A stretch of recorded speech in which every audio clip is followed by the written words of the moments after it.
Dans cette séquence, nous allons interpréter graphiquement les développements limités à l'ordre 1, 2 et 3 que nous avons vus dans la séquence précédente pour la fonction exponentielle. Alors déjà, on va les rappeler. Le développement limité à l'ordre 1 en 0 de la fonction exponentielle, on avait vu que c'était f de x égale 1 plus x puissance 1 epsilon 1 de x avec la limite d'epsilon 1 de x qui vaut 0 lorsque x tend vers 0. Ce qui veut dire que on peut approcher la fonction f par le polynôme de degré 1, puisque c'est le développement limité à l'ordre 1.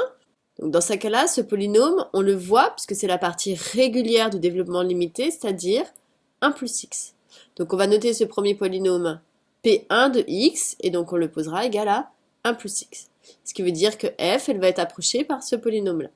Le développement limité à l'ordre 2, on avait vu qu'il commençait de la même manière que le développement limité à l'ordre 1, vous voyez, 1 plus x, comme ici le développement limité à l'ordre 1, plus un terme de degré 2, c'est normal puisqu'on veut le développement limité à l'ordre 2, plus x2 epsilon 2 de x, avec la limite de epsilon 2 de x qui vaut 0 lorsque x tend vers 0. Donc dans ces cas-là, pour le développement limité à l'ordre 2, ça veut dire qu'on va pouvoir approcher f, cette fois-ci par un polynôme de degré 2, et dans ces cas-là, on le voit puisque c'est la partie régulière du développement limité, c'est-à-dire tout ce polynôme en vert. Donc on va poser le polynôme P2 de x qui vaudra 1 plus x plus 1 demi de x au carré. Pour le développement limité à l'ordre 3, on avait vu que f, son développement limité était donné ainsi, donc le même développement limité à l'ordre 2, ici, vous voyez, c'est la même chose, plus un terme de degré 3, avec toujours le reste ici.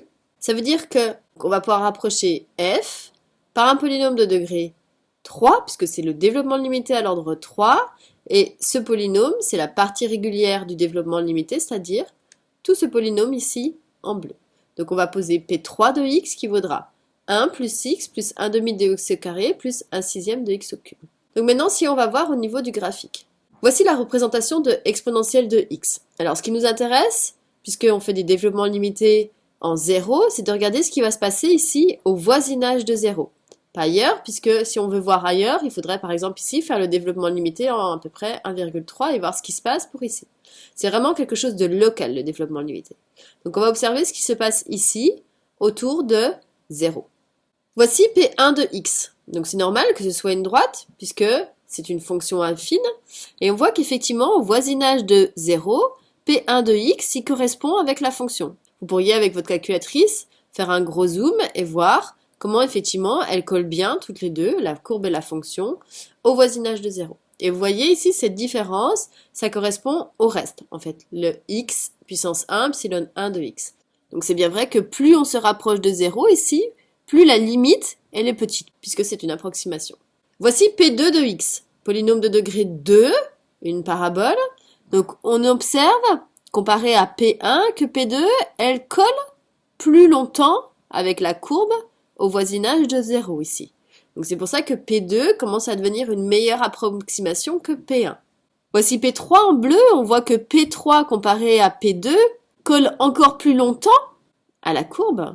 Ça veut dire que ce développement limité à l'ordre 3, il est encore plus juste que le développement limité à l'ordre 2. En fait, ce qu'on peut observer pour un développement limité à l'ordre n, pour cela, on devrait continuer à dériver l'exponentielle qui est indéfiniment dérivable, donc ça pose pas de souci. Et si on calculait les dérivées successives, souvenez-vous, on en a besoin dans la formule de Maclaurin, eh bien on obtiendrait le développement limité à l'ordre n en 0 de l'exponentielle. On le fera plus détaillé dans une autre séquence. Et on obtiendrait cette formule, que vous avez certainement déjà vue dans des formulaires ou que vous avez l'habitude d'appliquer, qui correspond au développement limité de l'exponentielle. Et en fait, ce qui est intéressant d'observer, et on l'a vu sur la courbe, que plus le degré du développement limité est important, meilleure est l'approximation de la fonction par le polynôme.